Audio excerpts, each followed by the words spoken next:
Pretty Woman. Girl movie. Interesting. Cinema Paradiso. Movie. The Apartment. Movie. Wicked. Girl movie. Chungking Express. Boy movie. A Walk to Remember. Girl movie. Full Metal Jacket. Boy movie. I'll agree with most of those. I don't think Pretty Woman is a girl movie. That was the one I struggled with. And I don't think Chungking Express is a boy movie. I think they're both great romantic comedies. Movies. One has a lead that's a woman, one has a lead that's a man. Yeah. Or man. Men, yeah. A Walk to Remember, so everyone's going to say, yeah, girl movie. The lead in that is a boy, and it's mostly about teenage boys being dicks. And then there just happens to be a sad story about a girl in it. Yeah, you're right. It's weird that way. It's weird. It should be a girl movie. But it is a girl not. movie. Yeah, I guess, but they were trying to not make it one. Yeah. They really tried hard to make it a boy movie. Yeah. And that's a mistake. But you know what? Go listen to that episode. Which just came out. One I will agree with you on is Full Metal Jacket. This is the boyiest of boy movies. I was going to say, this is the most masculine movie I've ever brought to you, for sure. I think so, yeah. But we're going to talk about it first. Welcome, everyone, to a very special, very masculine episode of I Love This, You Should Too. My name is Indy, the modern art masterpiece Randhawa. And with me is the first kid on her block with a confirmed kill. It's Samantha Randhawa, everybody. Hello. So if this is your first time, we are going to analyze, maybe review a little bit. We're not really about is it good or not. I guess we do get into that if you loved it or not. But it's mostly an analysis and discussion. So it's going to be spoilers. And also this movie is... older than me. Exactly. So we take turns bringing movies. It was my turn, and like Samantha said, I picked the most boy movie. We were talking about boy movies and girl movies last episode. We were. And I think this is the most male cast in any movie I've brought to you. Yeah, yeah. Because even when I show you something that is has fundamental masculine energy to it, it's like my masculine energy, so it's still... It's not... like this level of like masculine. Shoresy, it's swearing, it's hockey, but here are some strong female leads. Here's a really lovely love story that goes in it, right? Yeah. Or Chungking Express, which you think is a boy movie, is still about two men being hopelessly in love. Yeah. So my boy movies tend not to be so straight down the middle, toxic masculine energy. Right. This one 100% is. This one was hard to watch. It is hard to watch. Definitely 100%. So I do want to get your first thoughts and your takeaway, but there's a very basic question about this movie, and I think that influences the way one thinks about it. So we'll get into that. I want to talk a little bit about the making because it's Stanley Kubrick, and anytime it's a Kubrick movie, the making of stories are always very funny. We won't get too into that. I want to talk about the first act, about dehumanization. Is that a word? Yeah. I want to talk, of course, I'm going to want to talk about the duality of man. Oh, because always. I use that phrase not just in regards to this movie, so I'm going to bring that up. Yeah, yeah. I want to talk about boy movies. Boy movies I like and the problems with them and whether people not understanding something can ruin it for you. Yeah, yeah. And, of course, I want to talk about the chaos of the actual war section of this movie. But let's start off here. I saw this movie when I was 14, 15. And like you'd expect as a 14, 15-year-old, I was probably like, whoa, cool. Yeah. Because this movie is, in a way, funny. Yeah. There are a lot of funny things, and we can talk about the humor. And there's a lot of things that are kind of cool. Yeah. And as a 14-year-old, I'm not sure how nuanced my understanding was past, whoa, cool. I think I did get it, but watching it again now, I'm like, oh yeah, this is incredibly hard to watch and brilliant. I think both. So Samantha, your first watch, you had really no context for this. No. This is maybe the first and only war movie you've done on the show. What'd you think? I kind of hated it. I definitely had moments where I thought if I wasn't watching it for the podcast and I wasn't watching it with you, I probably wouldn't have made it through the first 10 minutes. I think I just would have like been like, yeah, no, not for me, and like moved on, watch something else. I didn't enjoy watching most of it. And I sound like I'm like, just, this is a terrible thing. But I also found the character growth in this interesting. So I want to ask... I'm like trying really hard to like phrase it because like I don't want it to sound like I'm like, this is the worst, everything's bad. You did say you kind of hated it. I kind of hated it. And that's fine. That's fine. I want to get to why. And maybe I can guide a little bit in my questioning before we start analyzing things. Right. And maybe I convince you, even if you hated it, that it's good. Yeah. Okay. Do you think it's a bad movie? No. Okay. I know this, but for the audience, do you think war is good? No. I agree. War is bad. Do you think this movie thinks war is good? No. Okay. That's important because I don't. think a lot of people think that this is a good thing, that these characters are exemplary in some way. And I just wanted to make sure that we're both on the same page of like, no, these people are terrible. The things that happen in this movie are terrible. I had difficulty watching much of it. Yeah. Agreed. But I think I differentiate from I had a good time and this is enjoyable to this is brilliant. There's a lot of it. For me, it wasn't the first 10 minutes. The first 10 minutes, I was just like, oh, this is a lot, but I could get through it. It was like the soap beating. Right. That was very hard to get through. Yeah, I agree. Maybe the sniper killing at the end. Yeah, that was... I think that was very hard to get through. Simultaneously, I believe this movie makes very good points well. I think that maybe something about war should be hard to get through. Yeah. Because war is terrible, and I don't want to see a movie that has big, grand, swelling music, and you're like, yeah, let's get out there and do it. Yeah. I think you should watch a movie and about war and be like, oh, I don't want to be anywhere near any of this because it destroys people not just through like bullets killing someone, but it destroys the spirit of humanity. Yeah. And I think that that's the brilliant part of this movie. Yeah. So does that make sense even if you don't enjoy it? You kind of get where I'm coming from? I get where you're coming from, and I do think that the character arc, I don't want to say like development or growth because that's like not really what happens in this movie. I think the character arc of... Are you talking about Joker? Just like generally, I think it's well done. Okay. Can you tell me what you mean by that? Or should that just come out as we talk? I think we'll talk about it for sure. I think one of the reasons why I found this really hard to watch is just kind of the world right now. Sure. And it's very hard to cheer for the US. I mean, obviously, like...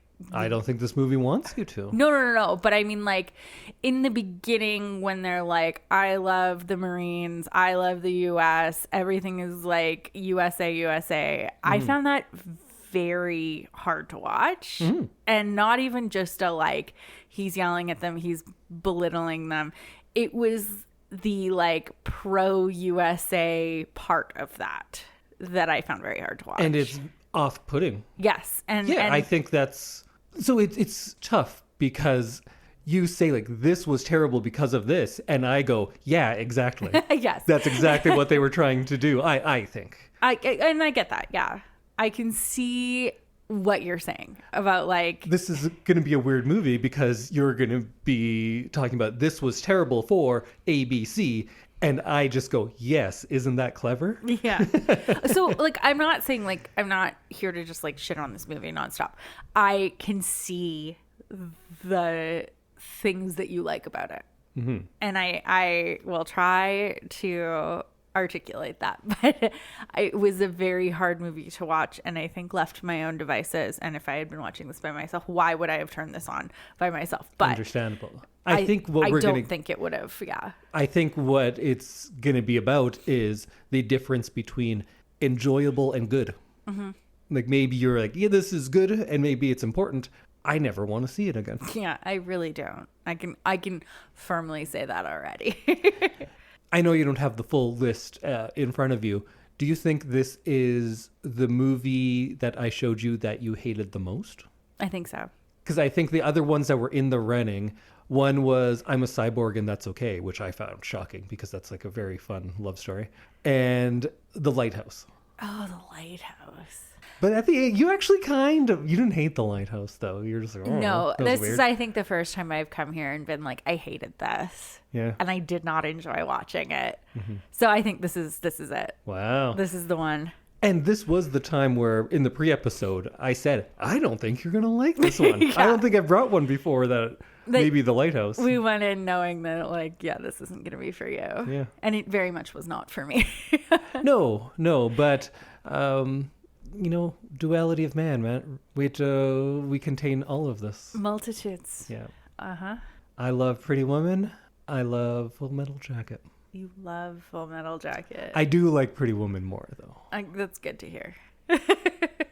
First off, I think because of when we were born and the types of things you're into, you probably don't have a grasp of the place of this movie in pop culture. No.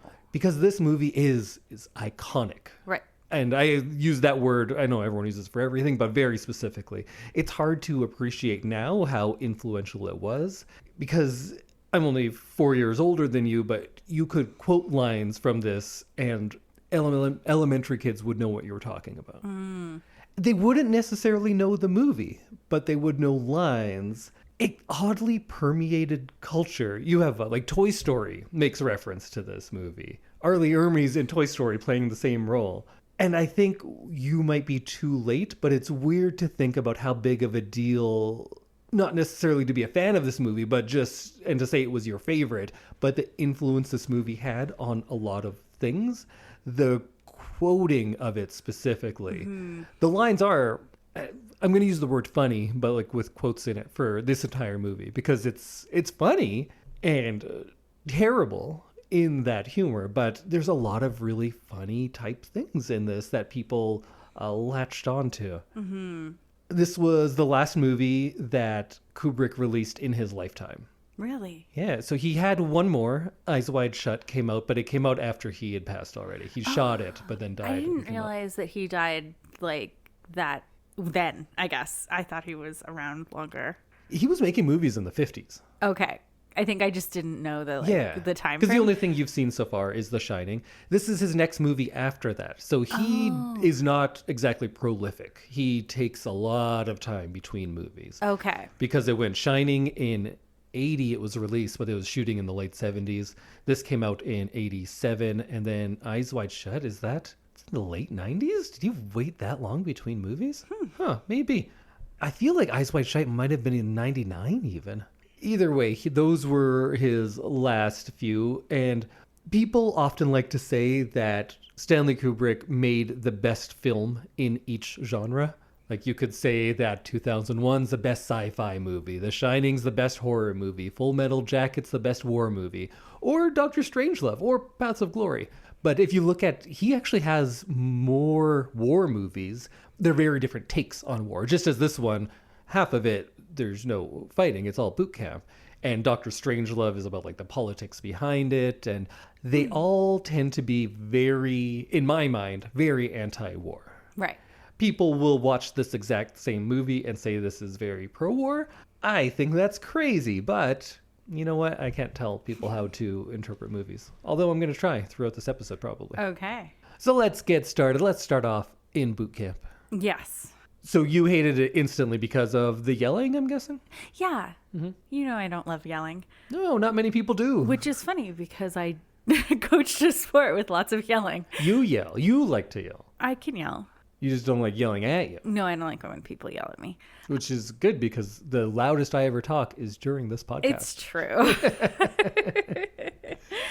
The whole mentality of like break them down, build them back up, that is like very much the military and like that kind of thing. I really dislike that mentality. Yeah, this is not the world for us. No, absolutely not. So, and it's also unlike anything that I've ever experienced, like personally. I mean, I've had, you know, really strict teachers and like stuff like that where like, yeah, maybe they weren't like the nicest to me, but I've never felt like someone was like actively out to get me. Mm-hmm. And also like did not really care if I lived or died. Like it was very much in this like, we can get another one of you in, because they all looked very similar, and I think that's probably on purpose. Yeah, right at the first thing we see really is them getting their heads shaved so they look identical. Mm-hmm. And I think that's the first step in making them be uniform. Right. They want everyone to be the same. Longer hair is a sign of individuality and also perhaps femininity, two things that they want to destroy. And they do that right in the first 5 seconds of the movie. And it's funny because the song that's playing is Hello Vietnam, which is, they had pro-Vietnam songs at the time. Wow. Like that's from the time. And it's like, yeah, we're going to get them. And that was a thing. We go, that's crazy. And then you listen to music during conflicts that we've been alive for. And you're like, oh yeah, there was a lot of pro. Yeah. So just that never gets remembered. Right. All of the anti-war stuff gets remembered. But Hello Vietnam. We were just listening to the soundtrack as we were like getting ready to record this, and it comes across as a very different movie just based on the soundtrack. Well, I think that's very intentional. It's that dissonance. It's that, man, it's that duality of man. It's so duality. So dual. And then the score was done by Kubrick's daughter, Valerie. She doesn't use her own name as a composer, so I actually forget what her real name is. But it's Stanley Kubrick's daughter, whose name starts with a V. Abigail Mead? Yes, that's her. Vivian Vanessa Kubrick. There we go. Vivian Kubrick. So she did the score for this. Okay. And he wanted it to be kind of timeless. And now we think of it and it sounds kind of 80s, but at the time people weren't using synthy stuff like this. Right. So he wanted it to be like, don't use orchestra, do something that's unique so this won't be rooted in a time, even though it's very specifically of a time, which is interesting. I don't know, like, what I was expecting for the music, like, during the war. But there's hardly any. There's hardly anyone. And then, like, when there was, it wasn't what I was expecting. Movies we watch tend to have this swelling music to draw emotions out of you. And this movie wants you to be detached from it, which I could see also makes you uncomfortable because that's not how we watch things. This movie doesn't want you to pick a side. It doesn't want to say like, yay, these people, boo, those people. It wants you to float above this war and just be like, this is terrible, which it did. So I think the movie did exactly what it is trying to do on you. You just found that experience unpleasant. And that makes sense. It's unpleasant. Like we were talking about how they all appear uniform. They even shoot everything at the beginning in real deep focus. So everyone is in focus. There's no blurring out of people in the background and saying, oh, we're focusing on Joker now or Pyle now. It's just they're all in a line. Right. And I told you, like, I know you probably can't tell anyone apart. All you really need to remember is this one's Joker, this one's Pyle. Which is exactly all I needed to know. And there was the other guy with glasses that we see later in the movie. Cowboy, that's right. Because he's from Texas. Yes. And I also wanted to mention about how they talk. I think this is a real thing. They don't say, I think. They say, this private believes. Right. Because you're just losing all identity. Yeah. And that's part of it. Should we talk a little bit about, I forget his actual name, but we call him Gomer Pyle, Private Pyle, played by Vincent D'Onofrio. Yes, let's talk about him. And how he looks like a big dumb baby. Leonard Lawrence. Pyle. That was heartbreaking. And I could really see where that whole storyline was going. Oh, so that's one thing I wanted to ask you. Yeah. At the point where Joker starts helping Pyle out, I asked you, remember now and think of where you think this story is going, because I think it'll be interesting, because I don't think you're going to guess. I thought it could go two ways. I think that he was going to be really good once he kind of got his shit together, and he just needed a little bit more like coddling than the other men. It seemed like everyone was kind of going to rally around him, and then he was going to be the underdog that makes it, and then it's a team victory, and look, we did it. He's going to be like the war hero. Yeah. Or it was going to end like it did. Or it's going to be a love story, I think. or they're secretly in love. At that point, I was like, oh, you could read this. Like, maybe something's going to happen here, but I know where this goes. Forbidden love. But I really could see it going the way it did, because I feel like, I don't want to like quote studies, because like I don't know the actual numbers, but like I feel like if you get a group of people together, one is not going to react to the situation like everyone else. Yeah, of course. Especially when you have like a big group of people and such a strict kind of regime that you're training under. And I felt like this is what happens, right? Like I feel like we see it a lot in the States and the US, with like people who just break and go crazy and like go on a rampage. And I was like, I feel like that's what's going to happen here. I could see it coming. And then as soon as you saw his face when he does the Kubrick face. When he does the Kubrick face. So I don't know if you've only seen the two movies now, but Jack. Do you remember when Jack does it's the exact same thing, right into the barrel of the lens? And his eyes are all unfocused, and he looks he's looking. Yeah, like I'm doing it, but you up can't through tell. His you all know what it eyebrows, means. which is like very strange way to word it, but like that is literally what they're doing. It's in all of his movies that I can think of. Okay, because that's when you can tell someone's going crazy. I did think about The Shining when that he does shot, because Nicholson has a lot of eyebrow work in that movie, and you don't see that in Pyle until this scene. You're like, oh, I didn't know his eyebrows could arch. Yeah, because he just has that like open mouth idiot face. Yeah, a lot of the time, and that face. We think of certain things of like, oh, this is a great performance. You're crying on cue. That's hard to do, to look that vacant. Yeah, especially when you're being screamed at. Oh, man, that was amazing. Or when he's trying not to laugh at the very, very beginning. Those things you don't see, but I'm a bad actor. I couldn't do that. No, that was quite the Those performance. things were very well done. And when he's being screamed at and he can't stop smiling, I was like, something's up here. Like, this guy is not reacting how everyone else is reacting to this, and I'm like, something's up, and this is gonna be like important later, I think. And it was. So D'Onofrio, who plays Pyle, gained 70 pounds to play this role. Wow. I think it was the same year maybe that Adventures in Babysitting came out. And if you look at Vincent D'Onofrio in Adventures in Babysitting, you'll be like, wait, what? This heartthrob and this slack-jawed idiot are the same person in the same year? That's insane. Same year is crazy, too. I assume because it's a Kubrick movies take like 2 years to make. So this could have been like a year or two before Adventures in Babysitting. Wait, with blonde hair? Yeah. How is that? That's not the same person. Are you looking at him now? Does he look like Thor? Yeah. Yeah. What? Yeah. D'Onofrio's like a handsome man. He really had to work to not be. That's crazy. Yeah. That's absolutely crazy. So even seeing him like now, like there are photos of him on red carpets and stuff just on Google, he looks like a totally different human being. This is quite the role that he managed to play.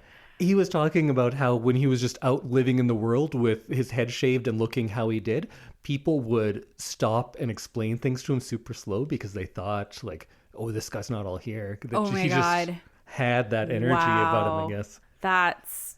And like, I feel like acting like that kind of role, you would almost want to just like stay in it a little bit too. Yeah. So I wonder if he was just like, he just looked like that for a couple months while he was filming this. Oh, that's the other thing. It's a Kubrick movie, so it's a couple of years. Oh, okay. So he was just this person for 2 years. Yeah. Well, I guess he only was in half of it, so it was probably only Like a year. probably less than a year, because I imagine that stuff was a lot easier to shoot than the other stuff. But still, like, wow. That's, that's a role I think you have to, like, kind of embody for filming the entire time. The other big presence in the first half is the drill instructor, played by R. Lee Ermey. And he is a guy that was in a lot of stuff after this. So he was a consultant on this movie because he's an actual drill instructor in the Marines. That's where he came from. So he was just checking to make sure, like, they wanted someone to make sure that they were kind of getting it right. And he was so good at showing people what to do that they ended up just putting him in the movie, and the other guy got a tiny role. He was the original drill instructor, then plays the helicopter machine gun guy who has that one scene. Oh. Yeah. And there's all these stories about his audition process and how he learned his lines were by shouting things while people pelted him with oranges. But we don't need to get into all that because there's documentaries and stuff made about it.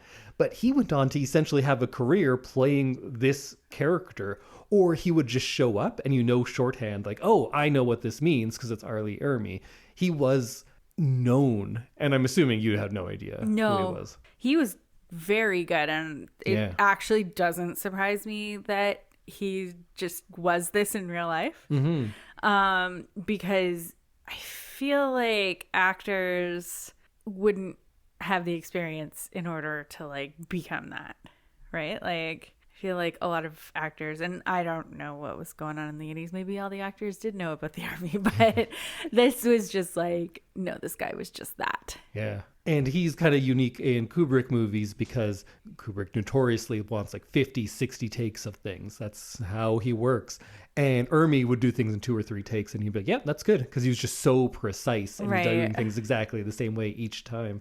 And also, Kubrick never lets people ad-lib. And although Ermey, I don't think really ad-libbed, he kind of came up with half of his own dialogue, which is very rare because Kubrick doesn't let you just put in your own stuff very often. But I feel like a large portion of what a drill instructor would yell at you would be kind of ad-libbing. In a sense, though, but like he's used it all before. I guess, yeah, he would kind of know. I don't know if you call that ad-libbing because you're probably doing the same thing multiple times, I guess, right? Because this is your job, is training a new class of recruits.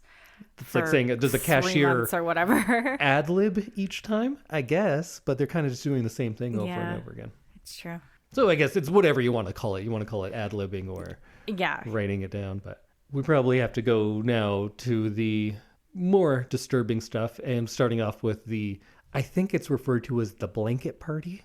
Yes, I did see that on the Wikipedia page that it was called a blanket party. So they put soap in towels and beat poor Pyle with it, and this I think was probably the single hardest part for me. Yeah, I think I agree, because after it happens, when they remove the gag from his mouth, he's not screaming. The fact that he says "ow," made him so much more childlike. He's a child. He's an innocent. Yeah. And that makes it so much harder. And the fact that it looks like, I'm not sure if he could tell or not, but because, Joker's the last one to do it. And he goes, go, do it. It looks like he looks at Joker when Joker hits him, though. It does. 3, 4, 5 times. It does. And that was real hard because then it adds the betrayal also onto this. Yeah. And he's supposed to be his pal. Yeah, that was one of the hardest things to watch. I don't think that, things were hard to watch before that, but, that was, one moment where I was like, I don't really want to continue watching this. I 100% agree with you. But I also think that it is very important and not gratuitous just for the sake of, now let's throw a bunch of violent and disturbing stuff into it just for shock value. I think it is important because there's those lines earlier when the drill instructor says you haven't given him the proper motivation. Right. And how have they been taught to solve problems with violence? Yeah. So that's what they think of. And everything, Hartman is the name of the drill instructor. Everything Hartman says to them is about destroying individuality, weakness, anything like that, and they see him as part of that weakness. So they've internalized it. But I think what's most important is the violence here isn't directed at the enemy. It's internalized, and I think that's an important point that he's making, because we see lots of war movies where they show terrible things happening in war, these atrocities, but we rarely see how they've internalized it and it also affects them. Like this group of like kids, really, they're mostly probably in their late teens, what they're supposed to be, I think. 18. So this group is made to act as one. There's no individuals, you're all one thing, and we're seeing how this one thing is turning on itself, which I think is very interesting. And it's showing you that these horrors of war aren't accidental. It's not like in another movie where they go out and you're like, oh no, a child was killed by mistake instead of this dictator guy. It's not something like that. It's showing you that these terrible things that happen in war are the logical outcome of a system designed to produce them. That is the goal of this system. It's not just, oh, some terrible thing happened by accident. It's showing you the intent behind the terrible parts of war. Yeah. And I think that's important, and that's why I think this movie is, I of course think it's very anti-war, but I think that's why it's a step up on its criticism. It's not just showing you the bad parts of war, of someone dying. It's showing how this system is designed to crush humanity, essentially, right? Yeah. And like how they get you into that us versus them, don't think, just shoot kind of mentality of like it being okay what they're doing, I guess, because they're like, we're fighting the good fight, and like everything you do is right and for, you know, your homeland, and you may be on foreign soil, but don't forget for a second where you come from. And like it's all very like rah USA, or rah us, basically. Like they are bad. Everything out there that's different is bad. And then we get to the end of the boot camp sequence with, of course, the killing. And it's interesting that Pyle is treated not well, but he's treated like a human maybe twice in this entire movie. Yeah. First, when Joker helps him load the rifle. And he's actually kind of walking him through it, and he's like, everybody hates me. He's like, no, everyone doesn't hate you. That part, he shows some humanity to him. And second, when the drill instructor praises him because he's a good shot. Right. So the two times he's been treated like a human was in relation to his gun. And we already have all of those things, that you are just a tool. Your rifle is a tool. Without you, it is nothing. Without your rifle, you are nothing. Right. So he already has this association with, the only good thing about me is this gun. I am nothing without it. And I think Kubrick really intentionally puts this scene in a very austere, sterile, white environment to make everything feel harsh, and there's nothing organic or comforting around it. And everything is really like unnaturally clean until his blood splatters everything around. This thing that they have tried to keep pristine can't be. The violence gets through and destroys all of that too. Yeah, that scene in the bathroom was like, I don't know, like why it felt less hard to watch. Like I felt like it was easier to watch than him getting beaten with soap. Oh, I'd agree for sure. Like, well, first because he's killing the drill instructor, and you're kind of like, yeah, fuck that guy anyway. Yeah, and like, not that the drill instructor like deserved to die, but like it was very much. He's not a complete innocent like Pyle was at earlier beginning. In the movie, yeah. And so this scene struck me as very odd, just because I was like not okay with it, but like more okay with it than I was with him being blanket partied. Yeah, I don't think this scene was a particularly hard one to watch. It was eerie and disturbing for sure, especially in D'Onofrio's delivery of those lines, and he's talking completely differently than he ever had before. Yeah. But it didn't elicit the same sort of feeling like when he was crying in his bed after everybody turned on him. Yeah. That was brutal. This was disturbing. This was disturbing, but yeah, easier to watch somehow, which was odd to me Yeah. when I thought about it. Because I was like, no, that's somebody like shooting someone and then shooting themselves. But shooting is something that we more expect in a military setting. Probably. So yeah. maybe it's a little, you're geared up for that because there's parts in big dramatic scenes where people get mowed down by machine guns and there's so many of them. You're like, okay, whatever. Yeah. And you just maybe go on that's because it. that's it's what like happens. you expect it, it's going to happen. It didn't feel as personal as the other one did. Yeah, that's true. But this whole first, it's not exactly the half, but let's say this first act, I think I already mentioned it, but what I thought was the biggest takeaway is that this brutality that we see, that we associate with war, if you are anti-war, is that it is not just situational, it is systemic and it is intentional. Mm-hmm. And I think that's a really important takeaway because most war movies will show you the brutality. That's something that comes through the actual combat of it.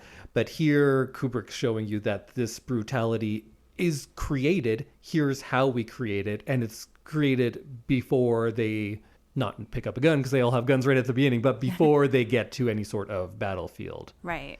Usually a training thing is a montage, right? They go through boot camp in a quick montage and you're like, okay, they learned all the things now. And Kubrick, you sit in it for longer. yeah, and I think that's the reason why, because he's showing you these things are intentional. It doesn't just happen that somebody goes off to war and starts cutting off people's ears and makes a necklace out of it. Right. It's like a killing machine. Yeah, we are creating these things, and then we're like, wow, how did this person go crazy out there? Look what we're making them do. Yeah, That's why. look at what we put them through. Yeah, that's fair. And I do think that the showing of it was important. Yeah. Even though I hated it. Yeah, fair. I think that, like, yeah, the break them down, build them up thing is actually, like, very important. And that's what we should be doing with all children, you say? No. I think that it was interesting to kind of see the different ways people came out of that experience in this movie. Or didn't. Or didn't. And since we're at it's not a halfway marker, but usually you could say it is a more of a 3-act structure, but for our sake, we kind of have first half, second half. Right, yeah. So that's a good place to break and talk about the duality of man and that whole Jungian thing, as he says. Because they talk about that. Joker, of course, says it explicitly in the second half when he's wearing a peace symbol on his uniform and he has "Born to Kill" written on his helmet. And he says, it's the duality of man, that whole Jungian thing.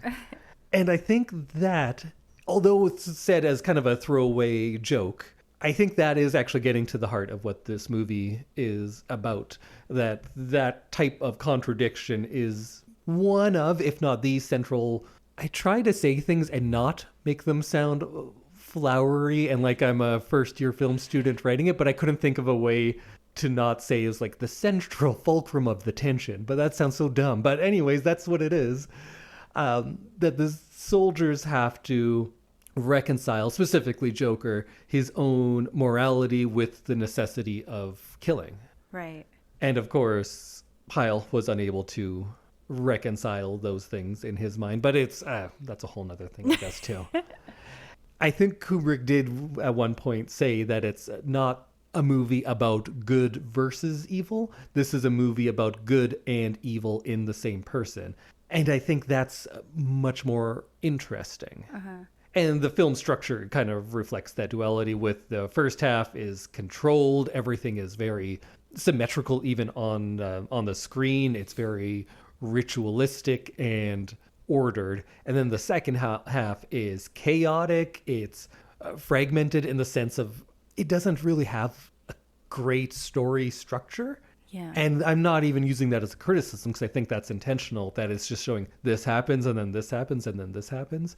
In a good movie structure, you always want to say this happens, so this happens, therefore they do this. Right. And the second half is right? It's just things happening and you're like, I don't know if that first thing happened, would this happen? I don't know. Doesn't really matter. Yeah, it's like suddenly just the chaos of war. Yeah.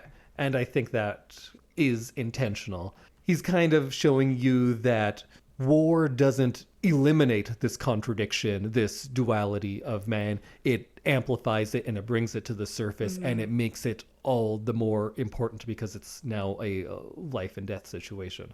Right. So I think that the whole Jungian thing, I do like my Jungian stuff a little bit. No, I'm not huge on it, but I think that is a big theme in this one. Yeah, I could see that. Since we're diverging already, we should get into, as we now call them on the show, boy movies. Boy movies. There's quite a few boy movies that I do like. And I'm not the boyest of boys. You're not. When we watched this movie, we did do facials during it as well. We did face We masks were wearing masks for and portions nose of it. strips. Yeah. So that's the kind of boy I am. I do like this movie. I think it's great. But I also do facial masks. Yes. Yeah. So when Kubrick was asked if this was a pro-war movie or an anti-war movie, he doesn't like explaining his work, and he doesn't think he should have to, and I kind of agree with that. But he just says this movie, his goal was just to present things the way they are. Right. And there's such an interesting... I've used the word interesting way more than I usually do, but I'm very interested. It's an interesting movie. It is.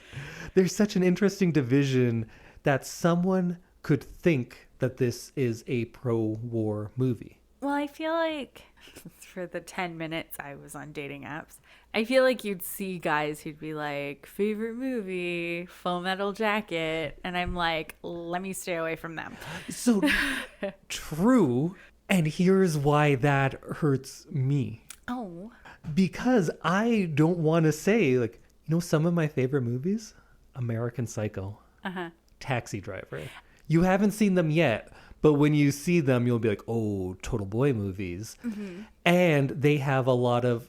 Full Metal Jacket gets into that sort of stuff. But all three of these movies, Full Metal Jacket, American Psycho, Taxi Driver, are about masculinity. Masculinity is at the heart of all of those movies. I see them, and I think the directors and writers see them as a takedown of that. Right. This movie doesn't revel in masculinity. Right. It reveals it, it exposes it, and it picks it apart and shows how toxic is the right word. Yeah. How toxic it can be. And I think that's brilliant. And I love to see structures that we take for granted kind of taken apart on screen in many different ways. And these are in that realm. And I really hate it when people are like, oh, yeah, I love that movie. Remember this and this and this? And it's like, yeah, wasn't that harrowing? Doesn't that make you want to rethink your life? And they're like, no, man, that's cool. So cool. Like Wolf of Wall Street's a newer one that people are like, whoa, that guy was so cool. And it's like, he's the villain, He's right? the villain. He's a criminal.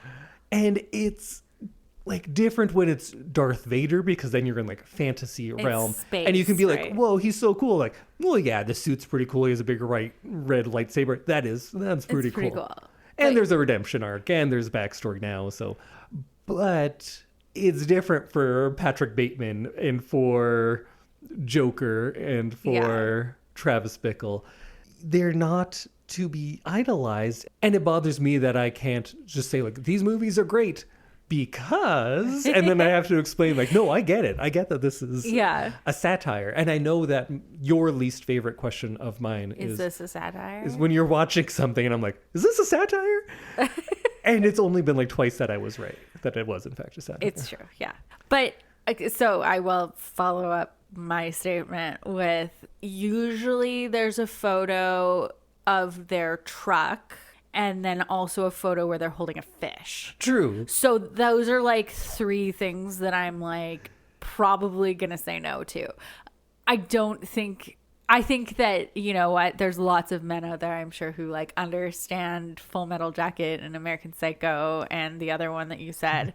And we're going to watch them now because I've been scared to bring them out because I'm like, oh, she's not going to like it. But Full Metal Jacket is the hardest one of them to get through. Is it the litmus test to see?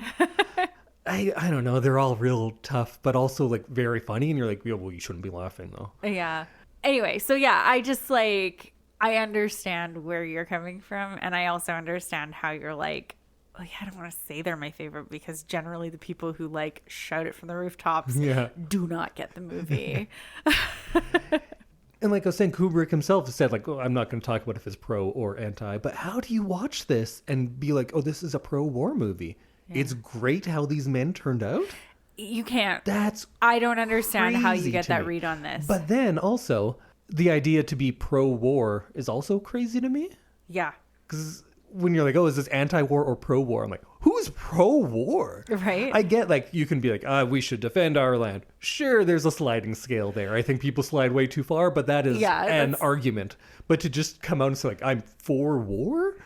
That's crazy to me. So then I guess when I'm like, how can somebody think this is pro-war? I think you got to be a little bit crazy. I think so. And that's why we swipe no on the men who have it in their dating profiles. Kimberly. Oh, if we're just talking to our best friends now. Galen and I loved this movie as teenage boys. Oh, yeah. But we're also both like, you know, the kind of men we are. Yes, we're catmen, right? We're catmen, yeah. So we're not like that. So I'm sure he knows that this is no, this is a bad idea. Yeah. He knows that. So at least we, as teenage boys, we loved the jokes in it and we would quote them. But we did fundamentally know, like, oh yeah, but don't do that. Yeah, this isn't like a yay, everything's so good. Yeah. So then this is my argument why some of those really hard things that you said were hard to watch need to be in a movie like this. Yes. Because if you don't have a visceral reaction to this is terrible, then maybe you do come out thinking like, oh yeah, that seems kind of good. Like we're doing good work over there. Mm-hmm. Ermey's performance is great. I think he's very good as the drill instructor. I think he should have been nominated for supporting actor. Uh-huh. But it's very clear that the things he does are dehumanizing. And that's what the movie, I think, is saying. That all of these things that maybe you celebrate in other movies or in your own personal life, here is the outcome. We are ripping off the gloss of any of those rah-rah movies. We are showing you, here is a man-child crying in his bed. Here are 10 men standing around a tiny woman watching her beg for her life. There's no glamour to it. And I don't think it's over the top in showing us disturbing thing, because it's not like a lot of movies that are really gory or something and you go, oh, that's so gross, war is bad. This is really cutting a lot deeper to the viewer. Mm-hmm. The reaction you have to Pyle crying that way is hard for us to feel and be a part of, but I think it's necessary if we were the people who are watching so many other war movies. Can you think of a war movie you've seen? No. The only time I say like someone is not the target audience, I think every movie should work for everyone. But I think the best thing this movie does is if you've had your perception of war filtered through Hollywood, I think this movie is doing its best to like set you straight and be like, no, there's nothing fun about this. Good about this, yeah. So that's why I think some of that really hard stuff has to be I agree with you on that. Yeah, no, I agree with you on that. I don't know why when you asked me if I'd seen any other war movies, Titanic popped into my head. Yeah, it was a war movie between a boat and an iceberg. Yeah, exactly. There's a lot of collateral damage. The ocean. Yeah. And the class system. The ocean always wins. The ocean always wins. And the class system in America. Yeah. Titanic is clearly not a war movie, but no. I don't know. That's the movie that popped into my head when you asked me if I'd seen any other war movies. So the most war movie you've seen is Titanic. Probably. So now you've seen 2 war movies. Titanic, Full Metal Jacket. Titanic, where the ocean wins. Yeah. And Full Metal Jacket, where nobody wins. Oh, I actually wrote something down here about boy stuff. Okay. This movie looks at war with respect to our association of it with strength and manhood, and effectively disassembles that. I think the movie criticizes the way that military power comes with the innate need to crush anything perceived as weak or individual. Uh-huh. The military we see here weeds out any traces of weakness and individuality, and that includes diversity and femininity, because he's always calling them ladies, he's calling them queers. They're very, very racist. Animal Mother the most so, but everybody else too, because what are the black guys' nicknames? Do you remember? There's 8 Ball. Oh, yeah. What color is an 8-ball? Black. And Snowball. Yeah. Because then we're being ironic because he's black, but we're calling him something white. Right. They're both ball based as well, which is weird. Oh. There's the power of language and conditioning through language is really fun too. Fun might not be the right word, but I didn't want to say interesting again. Fun, I think, is the wrong word. Hartman is just firing insults at them. And it's not random. It's rhythmic and hypnotic and conditioning them. It's indoctrinating is what it's doing. He's breaking down the recruits and forming them in his own image through this repetition. And then in the second half of the movie, we see a lot of that conditioning taking root as the soldiers then use the same terms that he'd had earlier. Mm-hmm. And even your basic identity now is set by that guy. He said, I'm Joker. Now I'm Joker. Nobody knows his name. But yeah, it's all about dehumanizing that whole first half. And then we get into the second bit and we go to war. And we don't have to have that dehumanizing through war because it's already happened. Yeah, they're already... Although you could argue Joker's not there yet. Yeah, I'd say so. And then we'll debate whether he gets there at the end. So maybe the first scene? No, because we have all the newspaper type stuff. And it's interesting that he is a war correspondent too, because he's creating the image of that people have of this war himself. Yes, yeah. Which Kubrick is doing.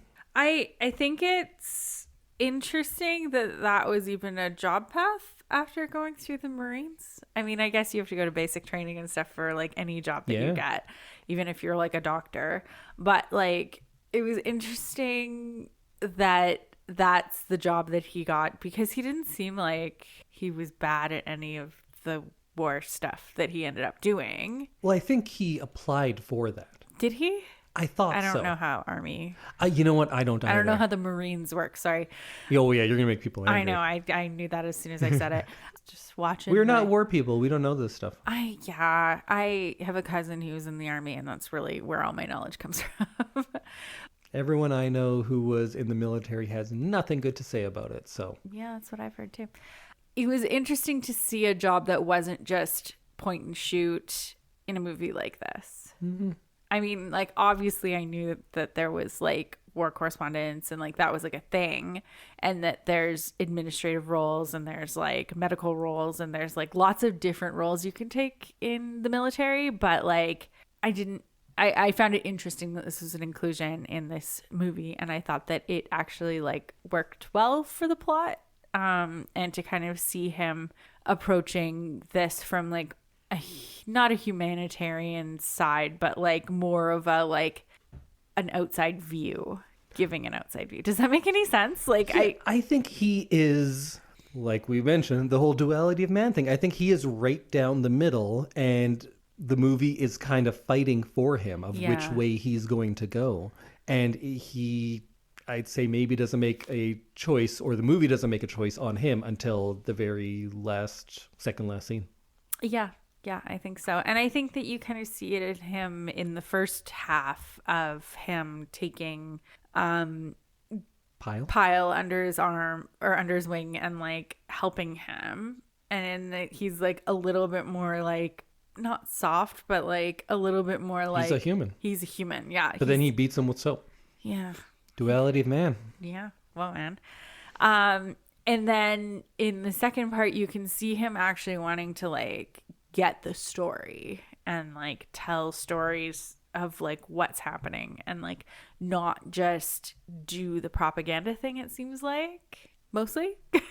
I mean, there's like a certain amount of that, but it did feel like he wanted to actually like show what was going on when other people were like, look at my gun, I've killed so many people, yay. One of the funniest and most disturbing bits is when they are flying out in the helicopter and that guy is just mowing down civilians. No reason. They're not doing anything. He's just having fun. He's just killing people. And that's, of course, a thing that happened. And he has that line which is one of the best known, and you could argue in a way, funniest lines of the entire movie of how can you shoot women and children? And the answer is easy. You just don't lead them so much. Because they're slower. That's the joke. And I think a joke like that is actually valuable in a movie like this, because in a lot of movies, they would use humor to humanize the soldier. Oh, that guy's joking around. He's a good guy. Right. In this, Kubrick uses it to show how warped their reality has become. Yeah. Well, I think at that point, Rafterman is throwing up, maybe. I think so, yeah. And Joker is still kind of deadpan, but he doesn't laugh, for sure. So we do have the opportunity to see that that's not a good thing. You No. guys get that, right? You get that this is a literal insane person? Yeah. And he also, the guy doing the shooting, he also had that shining face, I felt like. Oh. Yeah, I felt like he had like crazy eyes. Oh, I didn't notice. I wasn't looking very hard. Yeah, I don't know. It just kind Okay, of I'd struck believe me. that. It was like a second kind of moment of that face that Kubrick eyes. Yeah, Kubrick eyes. And it felt very much like unhinged not in the same way as Pyle, but like in a similar way. Yeah. Like this man is just like so far He's gone. that like he's not gonna go back to normal life and like be okay. A line that I don't hear being quoted all the time that I thought was really good was when they are talking about the Vietnamese and somebody says, they'd rather be alive than free, dumb bastards. Yeah. That's like so brilliant and so devastating in so many ways. That was one that like Wow, that one got me this time. got me too. And I was like, wow, that's such a warped way to think about war. And something we hear so often day to day Yeah. now of like, oh, it's for freedom. Wait, you're killing that person to liberate them? Yeah. And that is a legitimate argument that people are still making. Yeah, absolutely. And it is something I think that maybe hit you and me harder just because it is so prevalent now, right? Where people are like, freedom. And you're like, freedom from what? Yeah. Like, explain that to me. And most people can't who are screaming that. But it's just like you really need to like actually think about what you're saying in those moments. And it was not actually freedom that he was going to get or that they were going to get. Wow, this is so long already. Are we? And we're like halfway through the movie. Should we just jump to the end? Let's jump to the end. Okay. So they kill the sniper. Yes. And Joker is the one who fires the final bullet. And of course, everyone is cheering. Rafterman, that was a sad one because he and Joker seemed like two very just down the middle guys. Yeah. And we'll see where they go. And Rafterman is, I forget what the term is when they're like, I'm a shot caller or whatever it is. And he's celebrating, though, the fact that he shot this woman. Right. And everybody else is cheering. And this moment has maybe no music. If it is, it's very light. And that's another instance of Kubrick refusing to romanticize any of this. He's showing you as if it were a news footage, right? It's just, here it is. It's harsh. It's gross. That's what this is. Do you take the Joker shooting her at the end to be his final turn to becoming what everybody else became at the end of boot camp? Rafterman probably just 10 minutes earlier. Animal Mother was there way before. Oh, yeah. I think he was there before he came to Vietnam. Yeah, fair. I think, oh man, I'm going to like play on the duality of man here. Oh, I have notes here and I have the... I think that this was him kind of giving in to how prevalent this like manly macho like the way that people in war are acting. But also I think that it was still a little bit of his humanity of like, I'm gonna help this person because obviously like they're not going to get medical attention. They're just going to lay there and suffer. And if you pay attention in French, she was asking to be killed. Yes. Yeah. She said it was Vietnamese at the beginning. And I don't think it was a prayer. They say, oh, she's praying. But then she switches to French and I could understand she was saying too. And then at the end, she's saying, shoot me in Yeah. English. And so I think he's like, and I think this is why it takes him so long, is like, he's like, if I do this, I'm just like them. But if I do this, I'm also ending this person's immense pain. Yeah, I thought the exact same thing. I think I'm not sure. I think that people tend to think that this is him going to that side and this is the final step. And I don't think he is. I think you could argue that this is him showing humanity. Yes. Which we thought was lost from all of these people because she is begging for it and he does it as an act of mercy. Yes. And I think you could see that. And like you're saying, you could see that this is him taking the last step. And he was being sarcastic before when he was saying, I want to go to new exotic lands and meet ancient civilizations and kill them. I want to be the first kid on my block with a confirmed kill. And now he has one. Yeah. So he is part of the machine, but I do think maybe I have no, it's not really an optimistic reading, but I think this is more optimistic if you believe that he does maintain some humanity at the end of the movie. I think so. And I think that he isn't losing himself by killing her. I think he is maintaining, just like a little bit of his humanity still and clinging on to kind of the world outside the war, I think. And his final line is, I am in a world of shit, yes, but I am alive and I am not afraid. And that's one that you could just read in so many different ways. Again, it's true. Ambiguous. It could reflect either bravery or complete emotional desensitization. It's duality of man. Whoa, man. But either way you look at Joker's last moments, I think for the movie, this whole final showdown, if we want to call it that, subverts what typically happens in war movies or in action movies or most movies, that we would have this large-scale battle between two countries, but that's not what we get here. We get a group of men killing one woman. Yeah. And we don't have a side to cheer for. We're not like, go USA, but we're also not like, yay, Vietnam. Or we're just looking at this and thinking, none of this should be happening. It doesn't need to happen. Yeah. And this whole section is so episodic and ultimately feels kind of unresolved. There's no real heroic journey for Joker. There's no central emotional payoff at all. It's fragmented, and I think that kind of mirrors the disorientation of war and denies us from having any sort of comforting narrative. They don't give us here's the ultimate bad ending, here's the ultimate happy ending. It's just, I guess they just keep doing this. Right, until they get called home. And then a new group of people come. You just keep going until you die. Yeah. I get that sounds like it is against most of the things that I believe in story structure, because in some of the movies you've brought to me, I was like, the story structure makes no sense. It's just this and this and this. Famously Wicked, the first one, because I haven't seen the second one. So it was just a bunch of things happening. I'm like, where's the story here? Right. And I get how I thought that was bad there, but I'm saying it's good here. And that is very contradictory. But I think when you are trying to subvert expectations and you're saying this is not one of those movies, mm-hmm. I think it is effective, if not disorienting at the same time. Hmm. And the ending, originally, Joker was going to die. Oh, huh.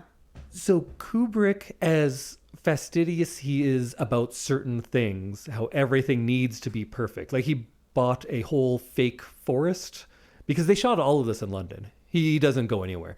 He shoots either on sets. In this one, he was willing to go outdoors, which he doesn't like doing very much. I get it.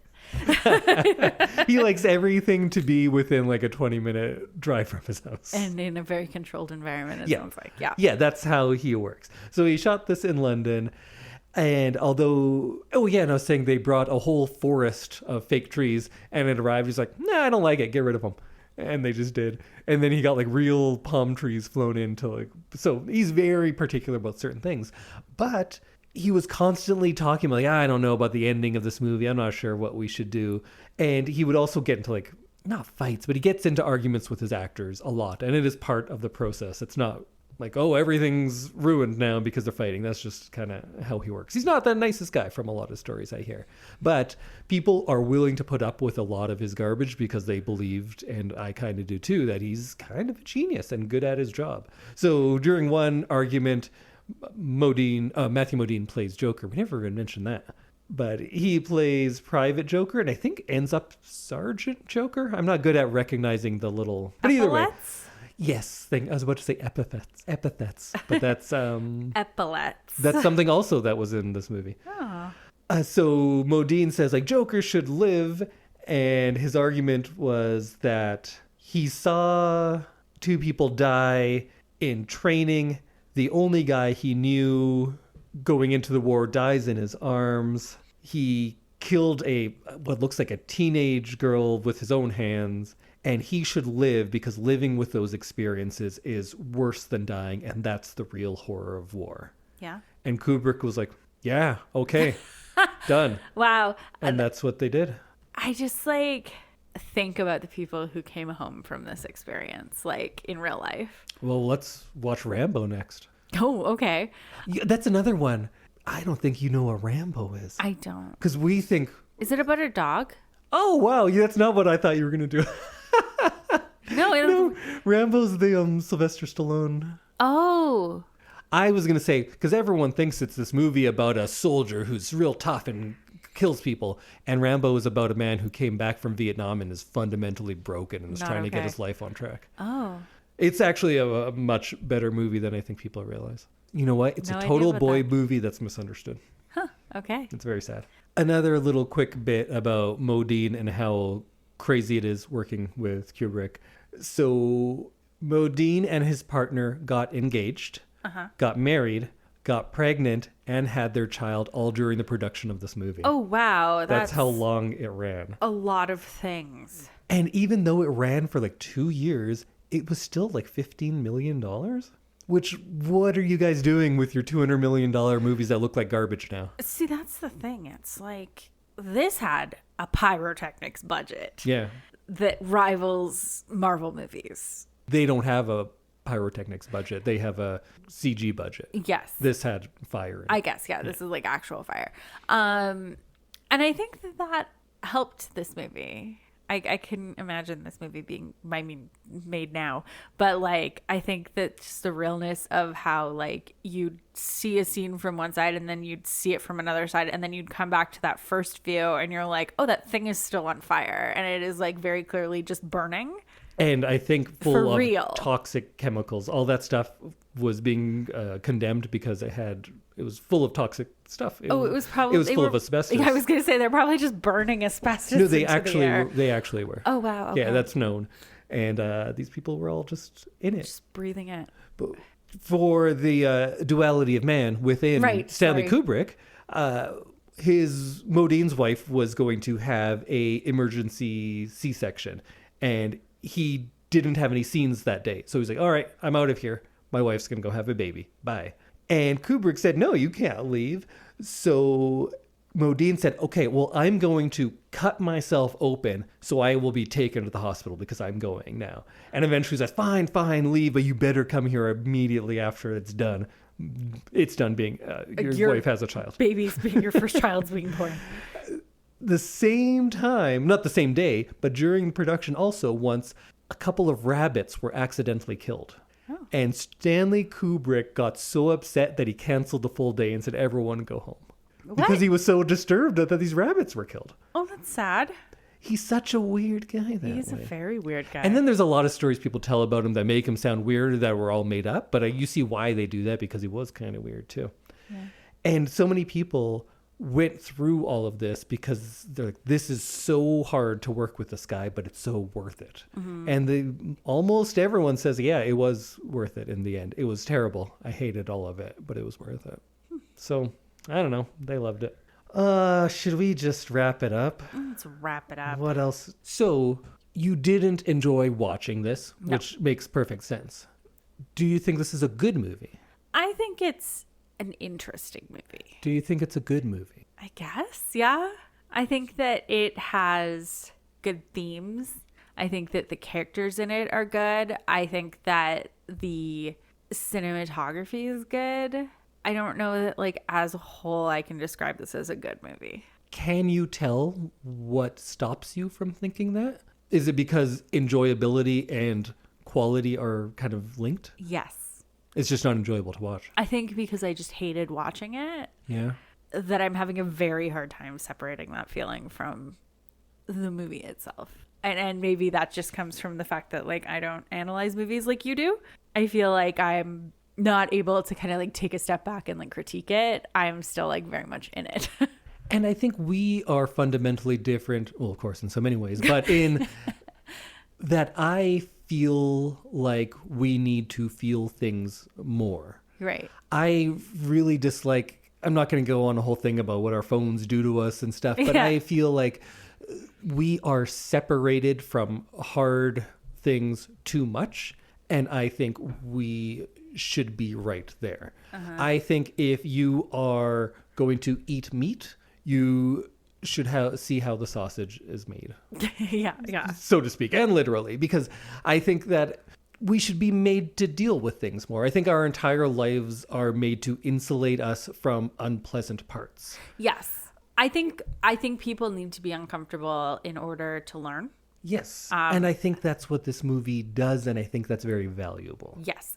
I think that we need to be uncomfortable with how gruesome and real war is in order to understand just what happens because of it and all of the byproducts, and then also just the idea and consequence of it. But not even byproducts, because I think other movies do that.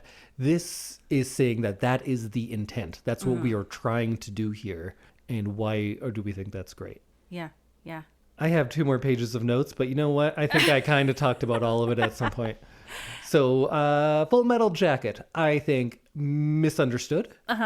I think hard to watch. Yes. And I think brilliant. Okay. Well, there you have it. What's the sash of bullets called again? A bandolier. A bandolier. Animal Mother wears bandoliers. Yes, he had a whole because outfit. That's not practical. You shouldn't have your ammo exposed to the elements like that. But he's all about shows of masculinity. Yeah. He's grabbing a woman and pulling her like a caveman. He's like, I am the man. I smash, I kill. That's Animal Mother. Yeah. We didn't even talk about the few women who were in this and why that's, oh man, that's very interesting too. But yeah, this movie is such a boy movie, and it's telling you, don't fall for those boy movies saying that this is good stuff. It's not, it's bad. Yeah, absolutely. Okay, well, we'll see you next week. Next week, we are going to rebroadcast one of our classic episodes, one that I loved but hasn't been rebroadcast. I think the only other war movie we've done. Do you know what it is? No. Porco Rosso. Oh, that's the other war movie I saw. Yeah. Which is a war movie. It is about it's an animated Hayao Miyazaki movie about a fighter pilot pig. And it has one of my favorite lines. I'd rather be a pig than a fascist. Oh, man. Bye, everybody. Bye.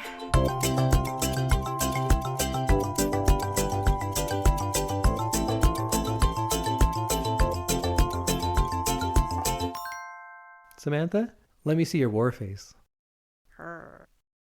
Work on it.